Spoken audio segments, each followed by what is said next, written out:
What's up? It's F. Gardner. I was looking through my comments and one comment really stood out to me. Somebody said that they got really high and started tripping out and started playing Sonic games and had a spiritual experience. And yeah, I've known a lot of people that have had the same kind of experience regarding Sonic. And so there's some esoteric stuff in Sonic games and the special stages in Sonic, how trippy those look. Well, I can tell you what those mean. Not a lot of people know about this, at least in the original game, how it started off.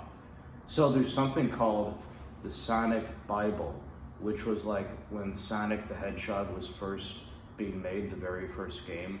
It was the information about Sonic, the lore, the history of the world and Sonic, Mobius, that's what they call the Earth, and and Sonic, and all the characters' history and what the games are about. So there's Buddhist stuff in Sonic that not a lot of people know about this, because the rings. So in Sonic, you'll die if you get hit unless you have some rings, the gold rings, the power rings. Well, that originally started off, if you read through the Sonic Bible, is karma. So it's if you get hit and you don't have any good karma, then you can die. But if you have good karma, you stay alive. That was the idea.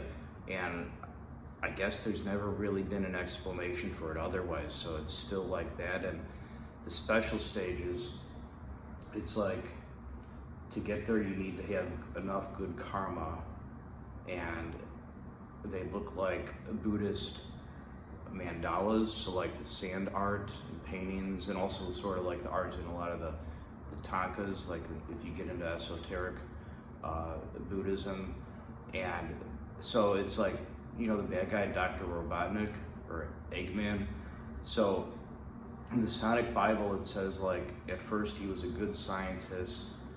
His name was Robotnik, but backwards, so Kintober or Kintobar, however that would be pronounced. And he was trying to gather the Chaos Emeralds to remove the negative, the bad, the evil karma from the world. But there was an accident in his laboratory, and he turns into Dr. Robotnik, and he absorbed all the negative karma, evil karma or something, and became evil, this mad scientist. That was the original idea, but you could still kind of see this stuff to this day, because they haven't really offered an explanation otherwise about the rings and stuff. And it was that Dr. Robotnik, when he was a good scientist, he left the little computer screens, monitors in Sonic, where you can hit them and you can get gold rings. It was he was leaving gold rings for people to get good karma, and he was looking for, because in the first Sonic game there's only 6 Chaos Emeralds, he was looking for the 7th Chaos Emerald, so that he can remove the negative karma from the world. And so you can still see signs of that in the games, the computer screens and stuff, so that it has the gold rings, you get the gold rings, and then if you get hit, you won't die if you have the good karma from the rings. And if you get enough rings, you can go to the special stage that looks really trippy and psychedelic. And it looks like a lot of the Buddhist art and the mandalas and stuff like that. This otherworldly realm, this mysterious and holy realm that you're at. And you can only get there if you have enough good karma. So that's why you need, you can only go there if you have enough good rings, because you have enough good karma to go there, and then get the Chaos Emeralds. And the goal was you can even kind of see it at the very ending of the game. It's Sonic, he holds up, if you have all the Chaos Emeralds, he holds them all up and they all float, and then they disappear, and flowers go everywhere, and the animals are dancing and they're happy. So I think the implication was that he's restored balance to Mobius, the world in Sonic, and that he's removed all the negative karma from the world, And yeah, so not a lot of people know this stuff, but it makes sense because like Sonic the Hedgehog, that's a Japanese franchise, so there would have been like, you know, culturally, like a lot of the people working on it were probably raised Buddhist.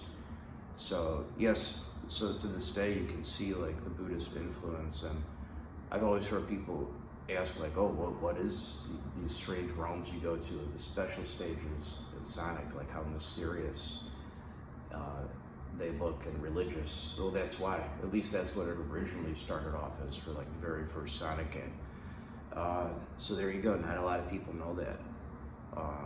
This is, yeah, a lot of people like Sonic, but not a lot of people know what the special stages are, or even why the rings protect you. It's because of the good karma you get. Yeah, hope you guys thought this was interesting. And oh, I did get one other comment, another Sonic related question. I guess it's because I talked about how much I like Sonic before, and which is true. F. Gardner loves Sonic the Hedgehog. I think it's awesome. So one other person asked, this is on a related note, my thoughts regarding the comics, the Sonic Archie comics, particularly Sonic Universe, I believe they were asking about. Yeah, I have a big stack of like 200 or something Sonic comics. I gotta find that. I'll show it in a future video perhaps. Yeah, I've been reading the Sonic comics since I was a kid, since they like first came out. And yeah, those are some of the best comic books ever. And they were, let's see, some of my favorite storylines. I liked how like they had a continuation of like Sonic Adventure 2 in the early 2000s. I think they might have called it like Sonic Adventure 2.5 or something like that. That was really cool. And I liked the future storylines where it was like King Sonic and King Knuckles or whatever it was they're calling him, where it was like Mobius in the future. And I remember they continued that in the Sonic universe for a while with like, let me think, Laura Sue? Yeah, that was Knuckles' daughter because he married Julie Sue. And yeah, then, is that what it was? Julie Sue? And Laura Sue was the daughter. Yeah, those were really cool. Those storylines where it was the future of the Sonic world and everything, Mobius. And I think it was like, there's Mobius 25 years later, then 30 years later, something like that. Those are really cool. Those are some of my favorites. And then there are some more recent storylines with Silver the Hedgehog. Those are really cool too. I like those. Those were, if I'm remembering, in Sonic Universe. Yeah, so check out those Sonic comics, the old stuff and the new stuff for that matter. It's all really good. F. Gardner loves them. F. Gardner thinks Sonic the Hedgehog is awesome. It's the best. Anyway, catch everybody later. Bye.